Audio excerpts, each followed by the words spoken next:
Alex, good to speak to you, mate. Tottenham fans asking us, have they got Jed Spence in yet from Forest? What's going on with it? He's not in yet, Jim, but I think he will be. I expect this deal to happen. Tottenham have made Jed Spence one of their primary targets this summer. I was told on Friday evening that a £20 million move from Middlesbrough to Tottenham is imminent. Borough already preparing for Spence's departure. They've shortlisted Bournemouth's Jack Stacey, I'm told, as a possible replacement. Antonio Conte, who's going to be back this summer. We know that by Daniel Levy and by the Tottenham owners. He wants a wing-back who has the engine to get up and down the pitch, who carries a goal threat. Spence is quick, he's athletic, he's a good crosser of the ball as well, so ticks an awful lot of boxes. It's a big step up from the top end of the Championship, helping Nottingham Forest on loan last season to promotion to playing in the Champions League next season.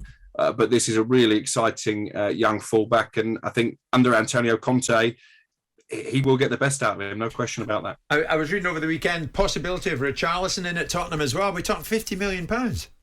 Yeah, maybe more, actually. I think Everton are keen to maximise their assets this summer. There could be one or two high-profile departures from Goodison Park. We know that the coffers are a bit tight for Everton this summer. Frank Lampard clearly wants to build a squad in his own image. I think they are willing to part company with Richarlison, but it might take a bit more than the £50 million that's being talked about. When I first saw this story, I wasn't entirely convinced about where he would fit in at Tottenham, because we know that Harry Kane starts pretty much every game. Son is undroppable. They've got Kulusevski, who had a fantastic end of the season. Ivan Perisic has just signed as well. But I guess if you look at the Liverpool situation, when they've effectively got a front five now, as we sit here on this Monday afternoon, Richarlison, listen, I think he's a talented boy. I think he's a bit sulky at times. And my concern, if I was a Tottenham fan, if I was Antonio Conte, if he's not playing week in, week out, is he going to be a positive influence in the dressing room? I guess that's something that Tottenham will have to weigh up. He's got a bit of a demeanour now and again, Danny. Alex is right.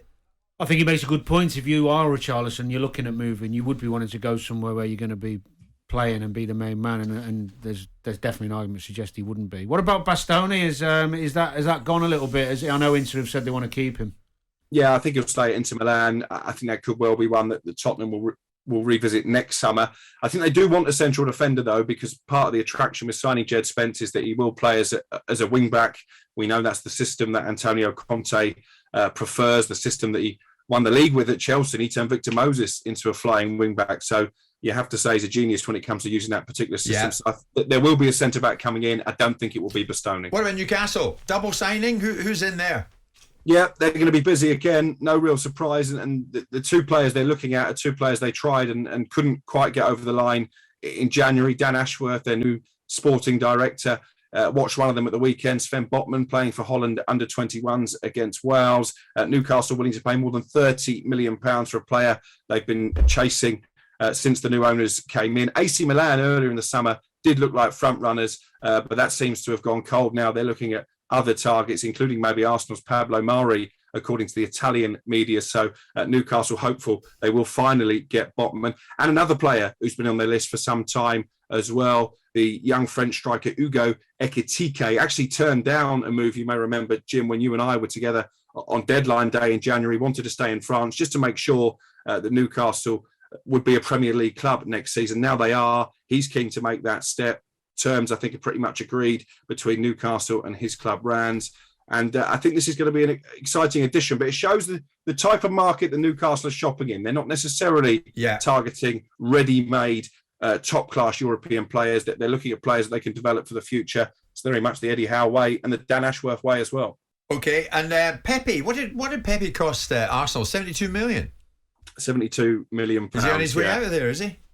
I think they'd love him to be, Jim. They're not going to get that money back, are they? It's been a pretty disastrous signing, in all honesty. But it's going to be another summer of change at Arsenal. One or two players that they're willing to part company with. Ainsley Maitland-Niles is wanted by Nottingham Forest. That could happen as well. He spent the second half of last season on loan at Roma, of course. Pepe, clearly a player who's surplus to requirements. Mikel Arteta barely used him last season. If they can get some money back for him, and there's interest from France, including his old club Lille, that would enable them to generate some cash. They want Yuri Tillemans. I think that one's edging closer. They want Gabriel Jesus as well. So again, it's going to be a busy summer in North London.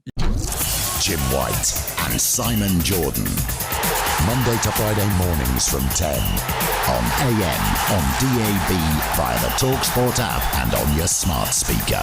talkSPORT.